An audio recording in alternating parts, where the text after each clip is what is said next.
10 interesting facts about Germany. Germany के बारे में 10 दिलचस्प हकाइक। दोस्तों, आज हम यूरोप के जिस मुल्क की बात करने जा रहे हैं, वहाँ के लोग मोटा होने को गुनाह समझते हैं और यही वजह है कि इस मुल्क की लड़कियां शादी के बाद भी मर्दों की तरह सुपर फिट और स्मार्ट बेली की वजह से दुनिया की खूबसूरत तरीन लड़कियों में शुमार की जाती हैं। इस मुल्क में आपको सुबह और शाम के वक्त ये खवातीन पार्क और सड़कों पर भागती हुई यानी कि रनिंग करती हुई नजर आएंगी। हम बात कर रहे हैं मगरबी यूरोप के मुल्क जर्मनी की, जिसकी मुईशत को इस वक्त पूरे यूरोप में जैसे के पर लगे हुए हैं और यहाँ के लोग मशीनों की तरह काम करते हैं। लेकिन जर्मनी हमेशा से ऐसा नहीं था। 1960 की दिहाई में एक ऐसा भी वक्त गुजरा है जब पाकिस्तान ने जर्मनी को 12 करोड़ डॉलर का कर्जा दिया था और जर्मनी में आज भी शायर मशरिक इल्लामा इकबाल के नाम से एक सड़क मौजूद है। आज की इस फैक्ट से भरपूर वीडियो में हम आपको बताएंगे कि जर्मनी के कुछ इलाकों में आज भी कोका कोला पर पाबंदी क्यों है और इस मुल्क में वालिदैन अपने बच्चों का नाम अपनी मर्जी से क्यों नहीं रख सकते और जर्मनी के लोग अपना नेशनल एंथम यानी कि अपने कौमी तराने की पहली लाइन क्यों नहीं पढ़ते और ऐसा करने वाले को सजा क्यों दी जाती है। लेकिन अगर अभी तक आपने टॉक शॉक चैनल को सब्सक्राइब नहीं किया तो चैनल को सब्सक्राइब जरूर कर लें और घंटी का आइकॉन जरूर दबा लें ताकि हमारी तमाम नई वीडियो सबसे पहले आप तक पहुंचे। Fact number 1,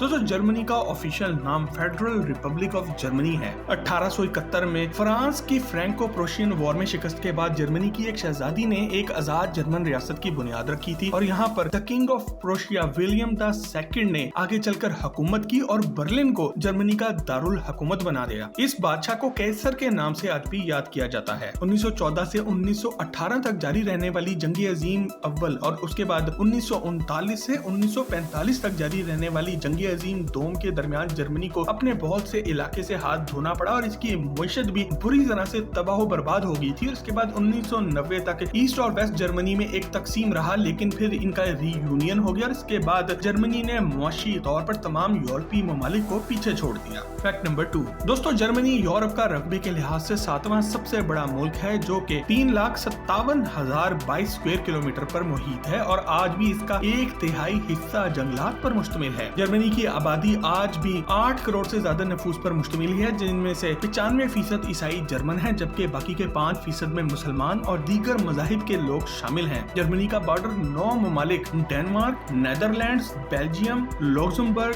France, Switzerland, Austria, चेक रिपब्लिक और पोलैंड से भी मिलता है और इसकी ऑफिशियल लैंग्वेज यानी कि इसकी कौमी जुबान जर्मन जुबान है और इनकी तालीम और इनके हुकूमती और अदालती मामला सभी इनकी अपनी जुबान में होते हैं। ताहम अब ये लोग इंग्लिश भी सीखना शुरू कर चुके हैं ताकि इंटरनेशनल फोरम्स पर बात की जा सके और ये मुल्क यूरोप का वाहिद मुल्क है जिसकी जुबान सीखने के बाद यहाँ की यूनिवर्सिटीज में फॉरेनर्स के लिए एजुकेशन यानी कि पढ़ाई बिल्कुल मुफ्त हो जाती है और साथ ही साथ रिहाइश भी फ्री में मिलती है। यहाँ आपको ये भी बताते चलें कि जर्मन यूनिवर्सिटीज दुनिया की बेहतरीन यूनिवर्सिटीज में शुमार की जाती हैं। तो दोस्तों, क्या ख्याल है क्यों ना जर्मन जुबान सीखी जाए और जर्मनी जाकर फ्री में आला तालीम हासिल की जाए। अगर आप भी इस बात पर हमारे साथ मुत्तफिक हैं तो कमेंट में यस लिखकर हमें आगाह जरूर करें। फैक्ट नंबर 3, दोस्तों, जर्मनी यूरोप का पहला मुल्क है जिसने दुनिया को डे लाइट का कॉन्सेप्ट दिया था, जिसके बाद सूरज की रोशनी का बेहतरीन इस्तेमाल करने के लिए मौसम गर्मा में घड़ियां 1 घंटे आगे की जाती हैं। आपको शायद ये बात जानकर हैरत का एक झटका लगेगा कि पूरे जर्मनी में सूरज गुरूब होने से पहले तमाम ऑफिसेज बंद हो जाते हैं और हर तरह की कारोबारी एक्टिविटी भी बंद हो जाती है। सिर्फ रेस्टोरेंट्स को रात 12 बजे तक खुले रहने की इजाजत होती है जबकि मेडिकल स्टोर्स 24 घंटे खुले रहते हैं। डे लाइट के बेहतरीन इस्तेमाल की वजह से जर्मनी के लोग अपनी बेहतरीन परफॉर्मेंस देते हैं और आज ये बाकी तमाम यूरोप से बहुत आगे निकल चुका है। जर्मनी बाकी यूरोपीय ममालिक से इस कदर ज्यादा तरक्की याफ्ता हो चुका है कि जहां दूसरे ममालिक का जीडीपी बिलियंस ऑफ डॉलर में है, वहीं जर्मनी का सालाना जीडीपी 4,230 बिलियन डॉलर यानी कि 4.2 ट्रिलियन डॉलर्स है। जर्मनी में लोगों की औसतन सालाना इनकम यानी कि per capita income 50,255 US dollar से भी ज्यादा है, जो कि पाकिस्तानी करेंसी में अगर कन्वर्ट करें तो 91,36,800 रुपए बन जाते हैं। और यहाँ के लोग काम के वक्त मशीनों की तरह काम करते नजर आते हैं और जर्मन लोगों को मशीन लविंग नेशन भी कहा जाता है क्योंकि दुनिया की बेहतरीन और बड़ी बड़ी मशीनें इसी मुल्क में बनाई जाती हैं। फैक्ट नंबर 4, दोस्तों, दुनिया भर में लोग ब्रेकफास्ट यानी कि अपने नाश्ते के लिए ब्रेड का इस्तेमाल करते हैं और इस पर जैम लगाते हैं या फिर अंडे के साथ खाते हैं, लेकिन ब्रेड के मामले में जर्मनी के लोग पूरी ही दुनिया से अलग थलग हैं। यहाँ पर 17,000 से ज्यादा बेकरियां मौजूद हैं जहाँ पर 300 से ज्यादा मुख्तलिफ किस्म की ब्रेड मिल जाती है और ये लोग इससे इतनी मोहब्बत करते हैं कि इन लोगों ने बाकायदा ब्रेड म्यूजियम तक बना रखा है। इसके अलावा ये लोग 1,000 से ज्यादा तरह के सॉसेजेस का भी इस्तेमाल करते हैं और हर सॉसेज एक दूसरे से मुख्तलिफ होता है। जर्मनी के लोग ऑयली खाने यानी कि ऑयल में पकी हुई कढ़ाइयाँ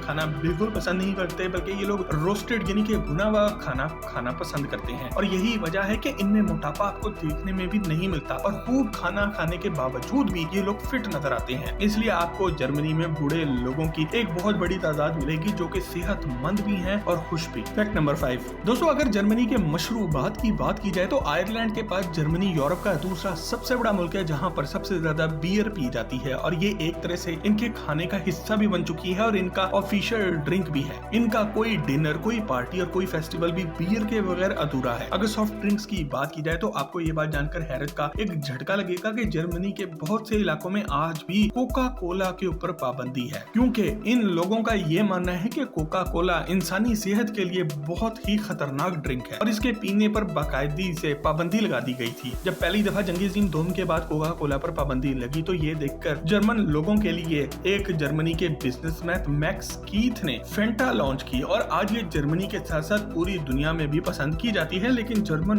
लोगों की फेवरेट सॉफ्ट ड्रिंक ये बन चुकी है। आज फेंटा के पूरे दुनिया में इस वक्त 200 से ज्यादा फ्लेवर्स मौजूद है। 2015 में जर्मनी में फेंटा की ऑफिशियली 75वीं सालगिरह भी बनाई गई जिसमें इसका ऑफिशियल ओल्ड फ्लेवर और डिजाइन इस्तेमाल किया गया। फैक्ट नंबर 6 दोस्तों, अगर आप इंतहाई कम पैसों में मर्सिडीज बेंज के मजे लेना चाहते हैं तो जर्मनी से बेहतरीन जगह और कोई हो ही नहीं सकती, क्योंकि यहाँ पर 90% से ज्यादा जो टैक्सियां हैं वो मर्सिडीज बेंज की कारों पर चल रही हैं और आप इंतहाई कम पैसों में पूरे शहर की सैर कर सकते हैं और इस लग्जरी कार के मजे भी ले सकते हैं। इसकी वजह यह है कि दुनिया के मशहूर तरीन कारों के मजबूत ब्रांड्स मर्सिडीज बेंज, ऑडी और BMW जर्मनी में ही बनते हैं और ये जर्मन लोगों ने ही तैयार करके पूरी दुनिया में बेचना शुरू किए थे और आज दुनिया भर के अमीर तरीन लोग इन कारों को इस्तेमाल करते हैं। आज की डेट में जर्मनी पूरी दुनिया को सबसे ज्यादा कारें सप्लाई करने वाला मुल्क है, जहाँ पे 2015 में इसने पूरी दुनिया में 60 लाख से ज्यादा कारें बनाकर बेची और एक रिकॉर्ड कायम किया और यहाँ की ऑटोमोटिव इंडस्ट्री अपने अरूज पर आई हुई है और आए रोज इसमें जिद्दत आती जा रही है। फैक्ट नंबर 7 दोस्तों, जर्मन लोगों ने दुनिया को सिर्फ महंगी तरीन गाड़ियां ही नहीं बना के दी, बल्कि जिस आदमी ने पहला लाइट बल्ब बनाया था वो भी जर्मन था। इसके अलावा ऑटोमेटेड कैलकुलेटर और पॉकेट वॉच जैसे तोहफे भी जर्मन लोगों ने ही बनाए। इसके अलावा automobile, motorcycles, jet engine, LCD screen और